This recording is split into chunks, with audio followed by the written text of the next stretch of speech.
Waalaikumsalam warahmatullahi.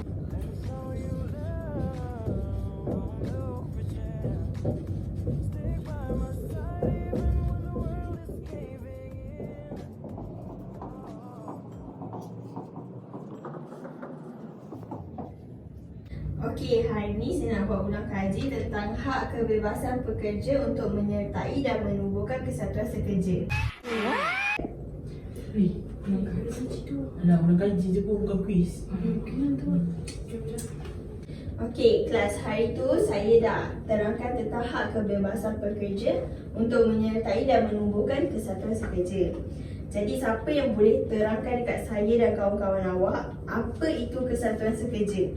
Saya tahu Miss, menurut Akta Kesatuan Sekerja 1959, kesatuan sekerja ini didefinisikan sebagai pertubuhan ataupun gabungan majikan atau pekerja yang bekerja di Malaysia.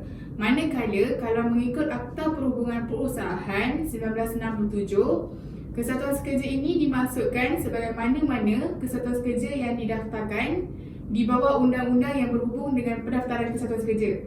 Pekerja ini mereka sertai kesatuan sekerja sebab mereka sedar secara kolektif yang mereka berada dalam kedudukan di mana mereka boleh meminta gaji yang lebih dan syarat pekerjaan yang lebih baik.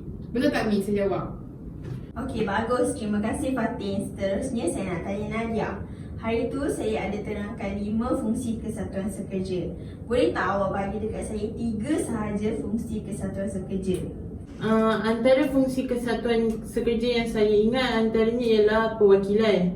Perwakilan ni macam kesatuan sekerja mewakili ahli lain dalam perundingan kolektif untuk dapat gaji, faedah, waktu bekerja, cuti yang lebih baik. Contoh lain, kalau ada pekerja yang ada masalah dekat tempat kerja, pegawai kesatuan boleh mewakili pekerja tersebut dalam grievance procedure. Contohnya macam majikan langgar kontrak kerja dalam isu keselamatan, gangguan seksual dan lain-lain. Selain itu ialah pendidikan. Bukan sahaja Setiausaha Agung dan pemimpin pusat sahaja yang perlu ada ilmu tentang perundingan kolektif, undang-undang buruh dan urusan perusahaan.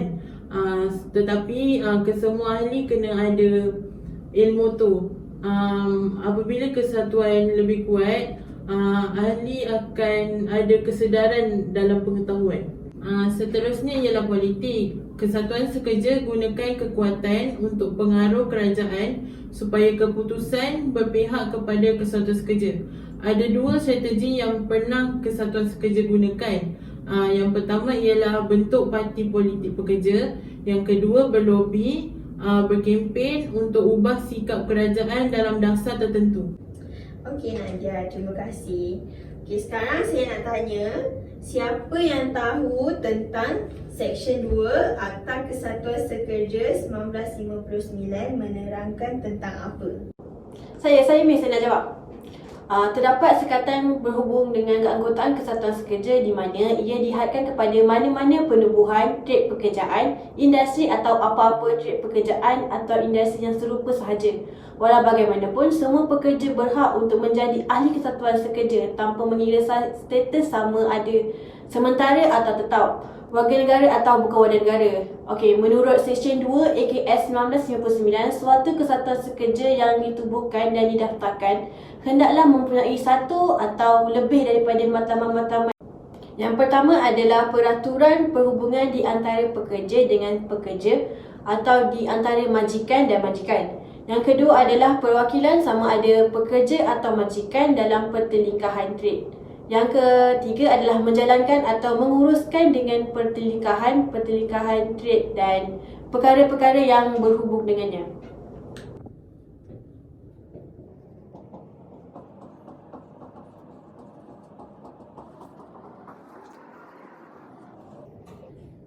Okey kelas, hari ini saya nak sambung lagi sikit tentang hak membentuk dan menyertai kesatuan sekerja.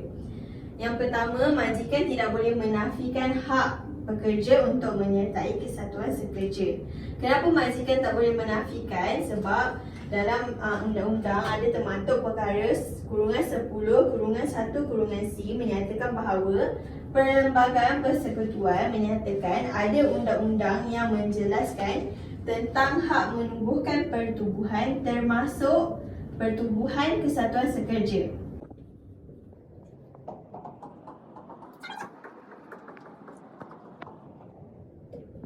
Okey, seterusnya saya nak terangkan tentang cabaran ataupun halangan dalam pembentukan kesatuan sekerja. Okey, untuk cabaran yang pertama, rang undang-undang untuk menghapuskan perenggan kurungan A Seksyen 2 dan Subseksyen kurungan 2 kurungan 2. Yang mana perenggan A Seksyen 2 dan Subseksyen 2 kurungan 2 ni menerangkan tentang Persatuan Majikan Malaysia boleh mengadakan sekatan untuk penumbuhan kesatuan sekerja. Okey, bagi yang rang undang-undang ni, bila rang undang-undang ni ditubuhkan, jadi MEF ataupun Persatuan Majikan Malaysia menolak cadangan untuk pindaan Akta Kesatuan Sekerja 1959 untuk menghapuskan sekatan ke atas pembentukan kesatuan sekerja. Yang kedua, kegawatan ekonomi. Kenapa kegawatan ekonomi ni menjadi cabaran ataupun halangan dalam pembentukan kesatuan sekerja adalah kerana bila terjadinya kegawatan ekonomi, syarikat takkan dapat beroperasi dengan lancar dan mengadakan pembuangan pekerja secara beramai-ramai. Jadi bila pembuangan pekerja bersyarikat ni, bila terlampau banyak pekerja yang dibuang, jadi ahli kesatuan sekerja akan berkurang. Okey kelas, awak faham tak apa yang saya terangkan tadi? Saya faham, Miss. Oh, budak forflat faham. Kalau budak forfeit faham, betul kita faham. Tak apa, kita nanti ketuk pintu meja suruh aja kita. Okey. Okey kelas, itu sahaja untuk hari ini. Terima kasih. Untuk kelas seterusnya, saya nak buat satu permainan, nama dia Music Box. Jadi awak semua tolong bersedia. Okey, Miss. Wih, dia depan. Dia nak buat permainan. Alah, weh, kita nak pilih lagu apa? Unholy. Aku okey gitu. Okey, kau lagu apa? Aku nak chicken dance. Okey, Kenapa chicken dance? Alah. Kan boleh lagu Anne Marie. Okey, Mary. Lagu Psycho. Psycho. Bukan itu. No, bukan. Korang, patutnya kita risau pasal permainan tu, bukannya pasal lagu. Kita kena study. Aku tak payah risau. Aku dengan dia tak payah risau pasal tu. Sebab aku tahu kau ada. Kau akan tolong kita orang. Betul? The next day. Assalamualaikum kelas. So hari tu saya ada cakap saya nak buat music box kan. Okay, so hari ni kita nak main game music box untuk kita ulang kaji.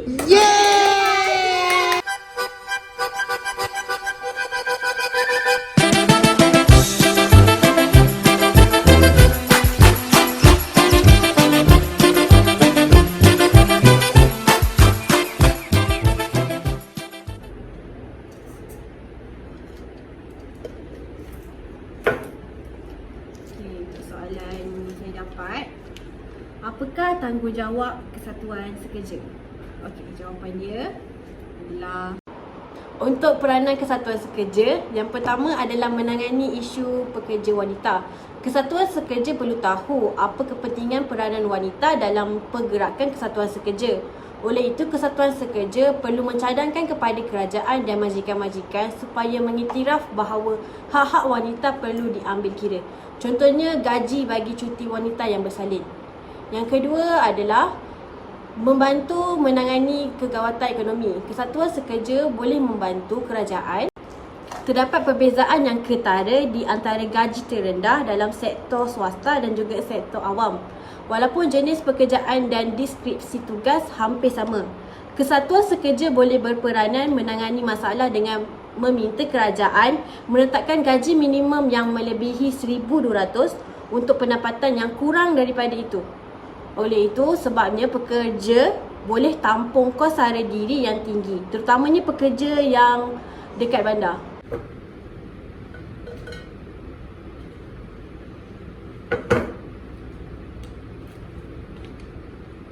Dalam pembentukan kesatuan sekerja, ada beberapa faktor yang membantu membentuk kesatuan sekerja. Apakah faktor-faktor tersebut? Senang. Uish, hebatnya dia ni. Faktor-faktor yang membantu pembentukan kesatuan sekerja, Antaranya adalah Kesatuan Sekerja ni menjalankan pelbagai penyelidikan untuk kempen dan dasar-dasar baru, terutama bagi dasar, kerajaan dan untuk ahli-ahli. Selain itu, ahli Kesatuan Sekerja ni membantu melindungi keselamatan ahlinya dan kempen bagi ahlinya. Seterusnya, Kesatuan Sekerja ini memastikan kesihatan dan peraturan keselamatan itu wujud dalam organisasi. Dan selain itu, faktor lain yang saya tahu adalah peluang untuk menjadi pemimpin, perlindungan hak dan faktor ekonomi.